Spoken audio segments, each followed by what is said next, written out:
Hi, my name is Victoria White, and I have been growing Moringa oleifera out here in the desert outside of Tucson, Arizona, the Sonoran Desert, for about 4.5 years now. And it's been quite a learning experience. I will first tell you how I began to grow Moringa. First off, my mother is Filipino, and Moringa is a very common ethnic food among Filipinos. So she was born and raised in Hawaii, and my grandparents came over from the Philippines, and they always had in their backyard moringa trees. So she grew up eating moringa from as long as she can remember. And of course, we would go visit my grandparents every summer in Hawaii, and I would get to eat moringa all growing up as well. So it was known to my mother and my grandparents just as a vegetable, and familiar with all of the scientific studies that have since been done on it. So anyway, I just knew it as a vegetable. So what happened is I used to always go out there and love to eat it, and my favorite thing to eat was these pods, which this is a dried up seed pod. But when this is green, it's a very good vegetable. It can be boiled, and then the inside of the flesh can be scooped out and eaten. It's kind of like a squash, or like what can I even compare it to? Like a summer squash, I guess, or an okra kind of, but it doesn't really have that okra texture to it. Very flavorful. So my relatives knew that I loved this, and even if it wasn't in season, they would make sure they had plenty of it in their freezers, so when I did come out and visit, I would get to have a lot. So I always loved it, and they knew I always loved it. So anyway, I was born and raised in Oregon, and moringa does not grow in Oregon, so it wasn't something I would have had in my own backyard. Now, what happened is I got reintroduced to it about 5 years ago. It has become popular as a health food, as a superfood, and has since had a lot of studies on it since the time I was growing up. And what happened was I was doing work for an internet television channel, and they sent me to go interview somebody who was growing this miracle tree, and he was using it to feed starving people in underdeveloped countries. So in order to prepare for the interview, of course, I needed to do some research so I could ask intelligent questions. Well, it turned out it was the moringa, and as soon as I saw the picture, doing the Wikipedia and all those searches online, I knew immediately it was what I loved and what I had called as Marungai. Marungai is one of the 300 different names for moringa, I came to find out, depending on which country, which culture you live.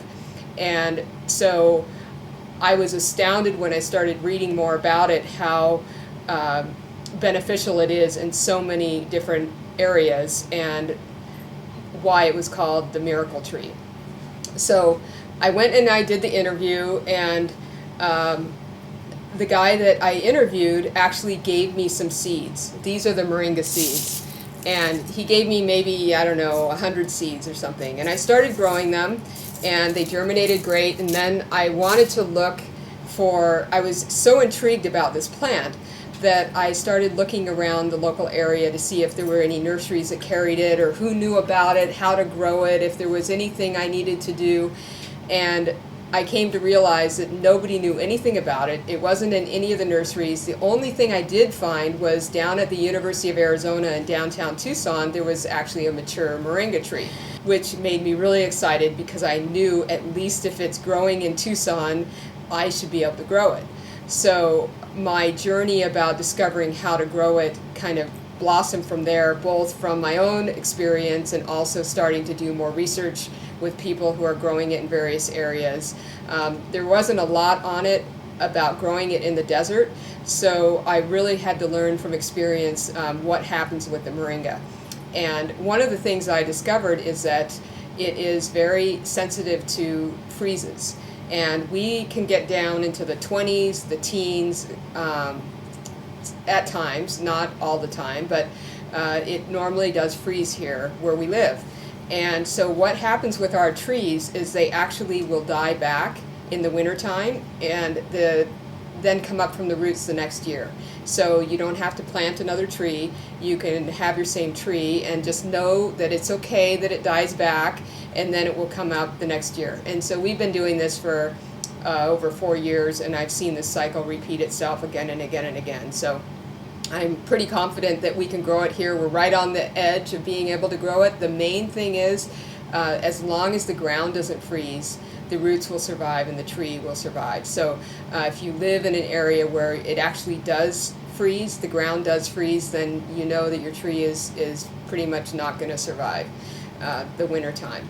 There are people I've heard in northern climates where it does get so cold that happens, where they will just grow them as an annual. Because one of the amazing things about this tree is that it is one of the fastest growing plants on the planet. So our trees, from the spring when they start coming out again from the roots, the ones that we planted outside, to about the end of the season, which is around Thanksgiving when we start getting our first freeze, I'll be harvesting the leaves throughout the season, and then towards the end I'll just go and cut as much as I can, harvest it, dehydrate it, freeze it, make it into powder, do whatever with it, and the trees will be 15 plus feet tall. So I can tall trees in just that 1 6-month period. And one thing that I find is that the trees do tend to come out of dormancy when it starts getting warm. And what I have just observed is that when the nighttime temperatures here get above 70 degrees is where I start seeing these trees look like they're growing overnight, inches at a time each day. So that's one thing to consider, is that if you don't see the tree automatically starting to come up on the first day of spring, it could be because your temperatures aren't warm enough.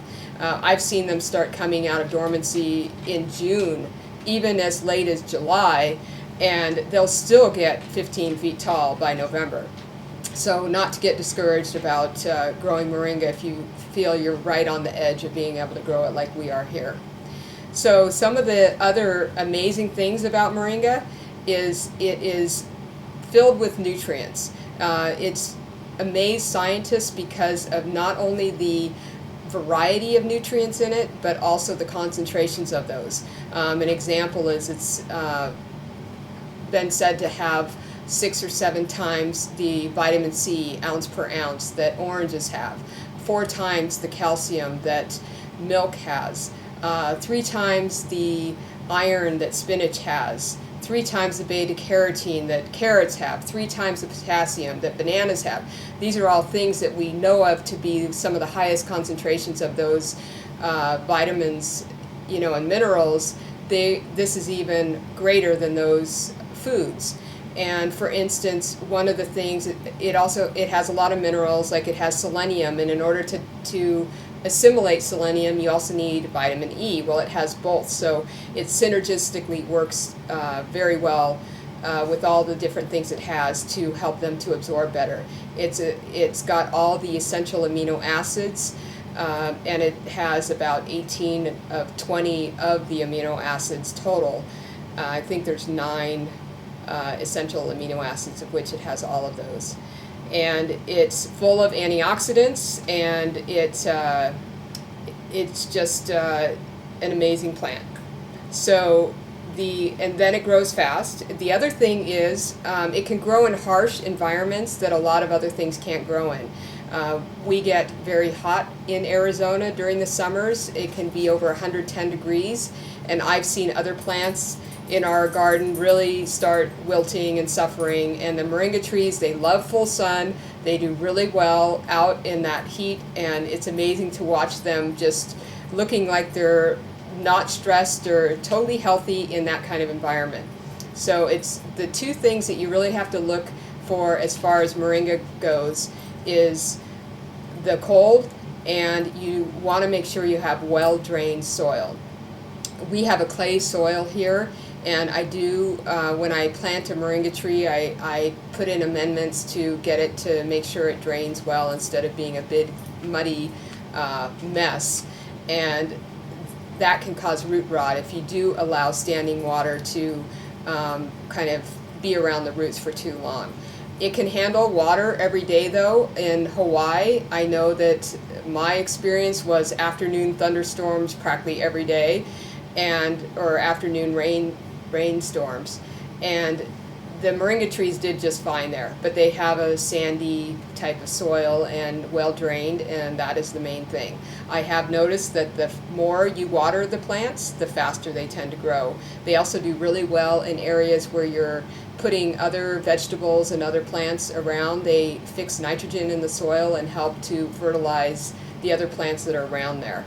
I had watermelons growing around them a few years ago, and I had 40-pound watermelons. It was amazing. So they can handle being in drought conditions, but they really like the water. I have read on the internet that about 12 inches is all they require. I would tend to think they need more than that. It may also depend upon the climate. If you have a more humid, not as hot environment as we get here in the Sonoran Desert, you could maybe get away with that because you're not going to have evaporation happen so quickly, and you've got that humidity. But we just get so dry, and the sun can evaporate whatever water's being put in the ground very quickly. So I can even water every other day or every day, depending on what else is around the tree.